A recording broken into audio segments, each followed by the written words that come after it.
সাকিব আল হাসানের 3টি চমৎকার তথ্য। নম্বর 1, সাকিব আল হাসান ছোটবেলা থেকেই ঘাড়তেরা। মাঠের ভেতরে অন্যায় দেখলে চুপ থাকার মানুষ তিনি নন। ছোটবেলায় ছিলেন দারুণ চঞ্চল, তবে পড়াশোনায়ও ছিলেন ভালো। কিন্তু তার আসল ভালোবাসা ছিল ক্রিকেটের প্রতি। এই খেলাটার প্রতি তার ছিল প্রবল নেশা, যা তাকে আজকের অবস্থানে নিয়ে এসেছে।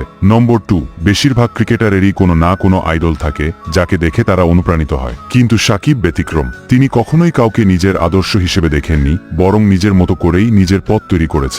অবিশ্বাস্য ব্যাপার হলো, এক দশকের বেশি সময় ধরে তিনি আইসিসির র্যাঙ্কিংয়ে 1 বা 2 নম্বর অলরাউন্ডার হিসেবে ছিলেন, যা আজ পর্যন্ত আর কোনো ক্রিকেটার পারেননি। নম্বর 3, সাকিবের ক্যারিয়ারে আইসিসির শাস্তির মুখোমুখি হতে হয়েছে একাধিকবার। তবে যেখানে অন্য ক্রিকেটাররা ক্ষমা চেয়ে শাস্তি কমানোর চেষ্টা করতেন, সাকিব কখনোই সেটি করেননি। একবার তিনি বলেছিলেন, গাড়ি কখনো কখনো নষ্ট হয়, সেটাকে ঠিক করতে সময় লাগে। আমার অবস্থাও সেরকম, তবে এর মানে এই নয় যে আমি ফুরিয়ে গেছি, এবং তিনি প্রমাণ করেছেন সাকিব আল হাসান কখনো ফুরিয়ে যান না।